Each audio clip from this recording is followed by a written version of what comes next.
Hey yo yo yo, salut les turfeuses, salut les turfeurs, bienvenue pour un nouveau pronostic de Benoît Requin. Ok, place au pronostic du quintet du mercredi 30 avril, direction Paris-Longchamp pour le prix du port au foin. Plat 2000 mètres, 16 partants en réunion, une course, une indice de confiance, 1 sur 5. Cette semaine, il nous enchaîne de plats, il nous enchaîne de quintets difficiles. Attention les amis, ça continue sur les quintets difficiles, comme vous le voyez, c'est du plat, et l'indice de confiance, c'est 1 sur 5. Bref, petit retour sur le quintet de ce mardi. Oh là là, il n'en manquait qu'un seul dans mon prono, un seul. Bref, c'est parti, on commence le pronostic et on commence avec le numéro 1. Señorito, il m'embête beaucoup Señorito, comme ce quintet d'ailleurs, c'est ce numéro 1 qui me prend le plus la tête, c'est lui mon gros regret, c'est lui mon cheval de complément en cas de non partant, attention possible cassage en vue. On continue avec ceux qui cassent la tête, comme le numéro 2, le Roi Léon. Alors lui aussi il casse la tête puisque c'est lui le chef et le capitaine de ma petite liste des possibles casseurs de tickets repérés, attention. On enchaîne avec le numéro 3, Prado, et on écoute Patrice Cottier. Prado fait toutes ses courses et a montré à Saint-Cloud qu'il était toujours compétitif en 38,5 de valeur. Depuis sa dernière tentative, tout s'est très bien passé et il arrive sur ce tournoi avec une forme au beau fixe. Tous les feux sont au vert. Tous les feux sont au vert, nous dit Patrice Cottier avec ce numéro 3 que j'aime beaucoup mais que j'ai gardé en toute fin de combinaison.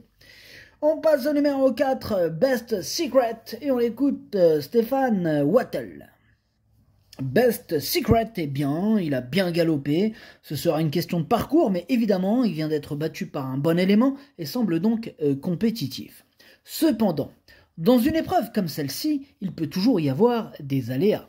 Ouais, même lui il le reconnaît, Stéphane Wattel, dans une épreuve comme celle-ci, oui, il peut y avoir des aléas, des tocards, des troubles faits, il peut y en avoir des vertes et des pas mûres. En tout cas, ce numéro 4, moi je le vois bien batailler pour les toutes premières places, je l'ai mis 3e. On enchaîne avec le numéro 5, Goodspeed, et on écoute Mathieu Pitard. Goodspeed, il s'est remarquablement défendu lors de son premier handicap. Il nous a prouvé à cette occasion qu'il était compétitif et qu'il pouvait viser la victoire. Le fait de revenir sur le gazon ne le dérangera pas. Logiquement, j'en attends le meilleur. Ouais, et le meilleur, c'est remporter ce quintet. C'est la première place, et c'est cette place-là que je lui attribue à ce numéro 5. Donc on croise les doigts en espérant que tout se passe bien. Bref, on passe au numéro 6, Azorian, que je n'ai pas retenu, mais qui est à l'arrière de ma petite liste des possibles troubles faits. On passe au numéro 7, Dalakir, et on écoute Madame Nemon Route. Dalakir a bien gagné la dernière fois, malgré le fait qu'il se soit montré immature durant le parcours. Il progresse, et nous sommes satisfaits de lui. Il a bien travaillé la semaine dernière. Maintenant, il a très peu de métier et n'est pas le plus facile. C'est un poulain très regardant. Je pense qu'il va tout de même bien faire à cette valeur.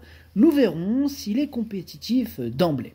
Bon, il passe un test, mais j'espère que son test sera concluant, puisque je l'ai gardé dans mon prono à la 5e place. On passe au numéro 8, Végétal. On n'aura pas les commentaires de l'entraîneur. En même temps, c'est qui l'entraîneur? C'est Captain Ian Barbro en personne. Captain Ian Barbro. Bref, ce numéro 8, moi, il me plaît beaucoup. Je pense qu'il peut faire mal. Je le mets 4e. On passe au numéro 9, Princesse d'amour. On n'aura pas les commentaires de l'entraîneur. C'est Jean-Philippe Dubois qui est parti pêcher avec son pote Captain Ian Barbro et Fabrice Chappé. Bref, amusez-vous bien. Ce numéro 9, je l'ai gardé lui aussi à la 6e place. On passe au numéro 10, Perielio, que je n'ai pas retenu. J'en ai préféré d'autres. Comme le numéro 11, Marvelous by Night, et on écoute Julian Résimon. Marvelous by Night, c'est une pouliche qui ne cesse de nous faire plaisir. 3e pour son premier handicap du côté de Marseille, elle a confirmé sa compétitivité à Chantilly dans un quintet. On suit le programme et on se retrouve cette fois sur le gazon, ce qui ne sera évidemment pas un souci. Toujours en forme, j'en attends une confirmation. Mais dites-moi, mais c'est qu'il est super chaud, Julien Résimon, avec ce numéro 11, Marvelous by Night. J'espère qu'il va faire très mal, puisque je l'ai mis 2e. On passe au numéro 12, Duchesse de Morny, et on n'aura pas les commentaires de l'entraîneur, c'est Fabrice Chappé qui est parti s'échapper avec ses amis, amusez-vous bien. Bref, ce numéro 12, lui aussi je le garde, mais plutôt en bout de combinaison.